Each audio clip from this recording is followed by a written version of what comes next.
Hello everyone, this is Ajinorah from Ajinorah Institutions. In today's session, let's see what redundant expressions are or what is redundancy.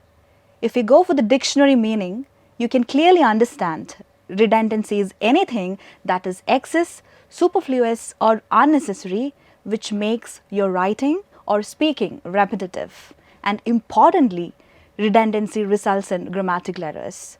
So that we need to be quite watchful on what we are saying. Why do you want to speak extra and confuse your reader or your listener if you can do it better and clear?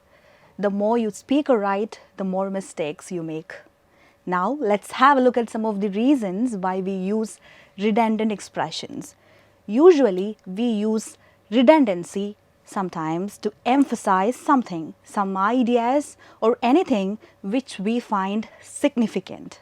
We also use it to make or give sense of something. And thirdly, to convince ourselves or maybe a receiver on what we articulate or we argue, probably intentionally or unintentionally. It happens mainly in two ways. Either by the addition of an extra word. For example, in the sentences, she is my cousin sister, he is my cousin brother. What is wrong in these examples? Obviously, the words brother and sister. It's quite evident from the pronoun he and she that you're speaking about your male cousin or your female cousin. So when you repeat the words brother and sister, it becomes redundancy. And secondly, by the repetition of a synonym. Let's analyze some examples to justify this point. In the phrase return back, is there any redundancy? Obviously, yes. In the phrase return back, return and back are synonymous to each other and both words mean the same thing, to go back. And the same thing goes with the word repeat again. What is the meaning of the word repeat? More than once. What is the meaning of the word again? More than once. And therefore, these two examples can be considered as a case in point to justify that repetition of a synonym can become redundancy. Another example would be using the word advance with planning, warning and reservation. In all the situations, planning, warning and reservation happen before the course of any action. Let's decode it. It's better to plan trips in advance. Really? Do we have to emphasize it with the word advance? Without any second thought, you can understand planning is definitely done in advance or before any action. And the sentence can be rephrased, it's always better to plan trips. Similar is the case with warning and reservation. Warn him in advance. We don't warn a child once he or she falls from the bicycle. We don't reserve a show when it's done. So if you say reserve a ticket and warn a child in advance are wrong. And therefore, these actions by themselves are always and already advanced. You can keep it simple and short and say warn him, book a ticket. It's always better to reserve a ticket. It's better to warn him. Moving to another example. A commonly made mistake. Ask a question. What is the error here? Ask itself means to pose a question. So when you repeat ask a question, it becomes a redundancy. Usually we make questions. Shall I ask you a question? No, it's wrong. You just have to say, shall I ask you something? Shall I ask you? Or maybe you can replace and rephrase and say, I have a question for you. So it's clearly evident if you repeat the synonym of the same words within a sentence, it becomes a very evident redundant expression. In order to make you all understand how redundancy works in our daily life, let's see an example. ATM. How do you expand this word? Automated teller machine. But we always have a tendency to say it ATM machine again, right? And I don't really think you need further explanation on this. Let's now jump into another example. The phrase current trend. I'm not familiar with the current trends. Consumerism has become a current trend. Do you really think these are right expressions? A big no. Because trend in itself means current fashion or anything that is of the current nature. Moving to next example, which is almost similar, the phrase recent update. We find this every nook and corner probably as students of Ielts and OET. Let's now know about the recent updations.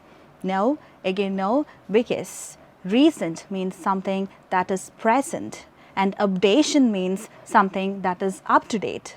Let's now move to some overused expressions, and those expressions often come with some qualifiers very. Let's now see how you can better modify the phrase very sad through some example sentences. Again, I was hopeless, a better alternative.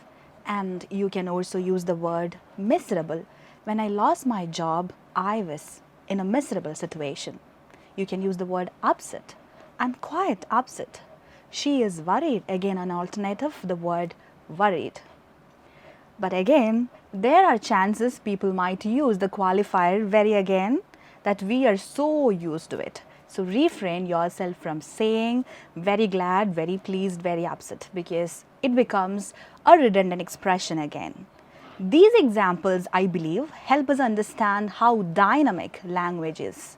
We get beautiful dimensions to express our emotions rather than being monotonous and repetitive. Now, do you think redundancy is always wrong? No, it's acceptable in informal context, wherein we have to stress or emphasize something. For instance, imagine you have to convince your friend or your sibling or anybody for a specific reason. Please join me, it's very, very urgent. In this particular statement, it is completely fine to use very, very in a repetitive sense because you are speaking to somebody who is very close to you in a completely informal situation. Creative writing is another area where you can use these expressions freely. For example, if we use the phrase once upon a time while narrating or composing any work of fiction, it goes something like this. Once upon a time, there was a young and beautiful princess. Here, the focus is to present something dramatically. But how about in a formal setting? Let's see. Once upon a time, I had an opportunity to meet Sachin Tendulkar. No, not really. Oh my God, it sounds so dramatic. So you should rephrase and say, once I had an opportunity to meet Sachin Tendulkar, as simple as that. And that is, in a formal context, we can never be redundant. And thus, in formal situations, if we use this, it sounds as if we are beating around the bush, or it takes the form of a circumlocution. And here comes the relevance of this video. From the perspective of Ielts or OET examination, using redundant expressions is not a wise choice. Majority of the candidates incorporate these phrases to increase their word count. But caution, it affects the quality of your writing. Your examination is never a platform to check your ability in memorizing a long list of vocabulary. So always keep it simple, sweet, precise and direct. Having awareness about this topic, now we can be super conscious to refrain from the inclusion of redundant expressions in your examinations and in any of the official contexts. I'm glad that I could take up this opportunity to guide you in doing the same. Stay tuned with Ajinorah to stay updated. Thanks much.